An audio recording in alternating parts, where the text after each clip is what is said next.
こんにちは、榊ルミオです。最近透明水彩を始めました。水を含んだ筆で絵の具を紙に置くと、思いがけないにじみや色の重なりが生まれます。それを見ているうちに、久しぶりに絵を描くって楽しいなぁと思いました。今日は漫画家として仕事をしている私が改めて初心者として絵を始めてみた話をします。よろしければお付き合いください。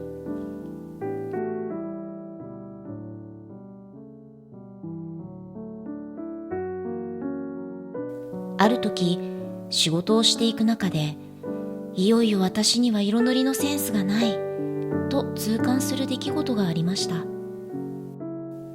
漫画やイラストの世界は目まぐるしく進化していきます。もし何も学ばなければ、少しずつ表現の幅は狭くなっていく。そんな危機感がありました。センスとは 90% くらいは知識と技術、経験でできているものだと私は考えています。センスがないなら、まずやるべきことは勉強。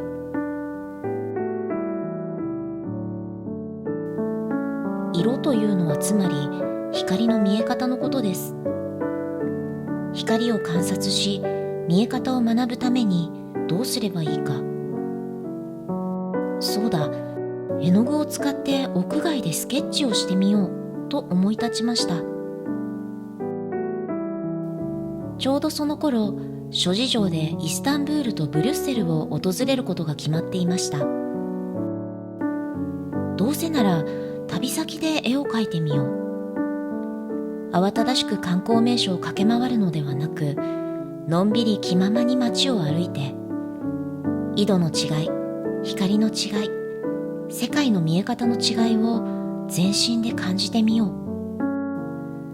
下手でも構わないから、それを紙の上に刻んでみよう。そう思って少しずつ道具を集め、練習を始めました。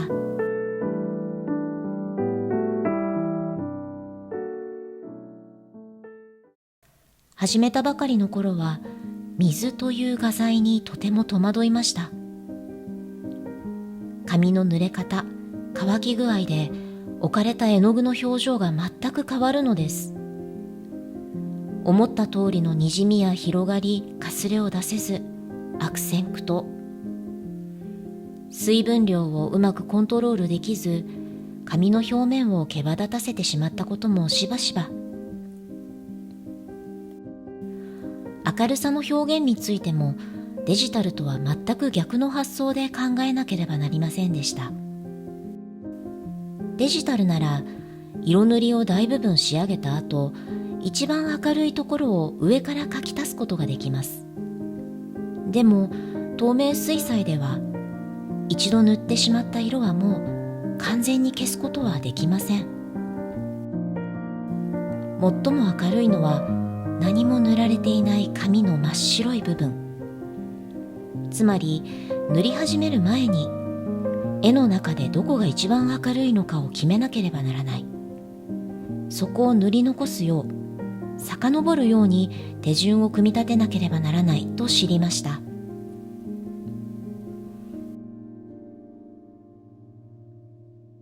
わからないことだらけの手探りでも、透明水彩を楽しいと思えた理由は、何といっても絵の具の発色の美しさです。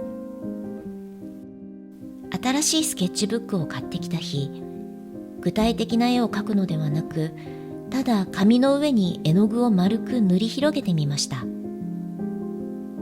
絵の具を伸ばす水の量で変化する色の鮮やかさ、色を混ぜ合わせると現れる思いもよらない表情、そして仕事のためではなく、ただ自分が楽しむために色を感じることの喜び。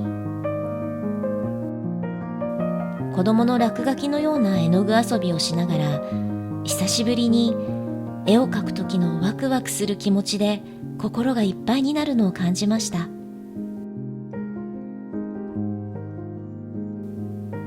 SNS を検索すると、水彩画家の方々の素晴らしい作品をたくさん見ることができます。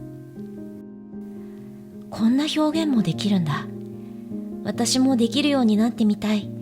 と憧れながら、一枚一枚、ほんの少しずつの上達を楽しんでいます。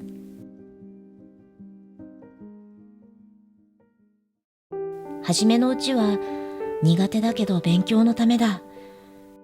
苦しいけれど絵の訓練だ。と思っていたことが、だんだん純粋な喜びになってきて、心も軽くなっていきました。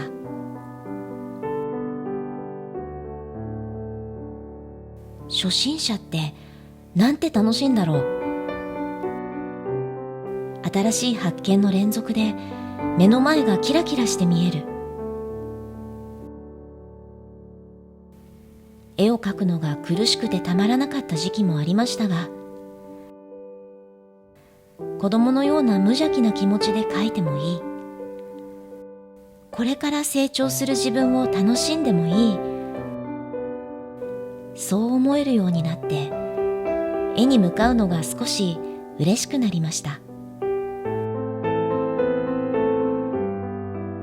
今、私は初心者でいられる時間を心から楽しんでいます。私が楽しそうに描いている様子を見て、何か新しいことを始めてみようかなと思ってくださる方がいたら嬉しいです。普段漫画を描いている様子、使ってみて嬉しくなった道具、便利だったものたちも少しずつ紹介していこうと思っています。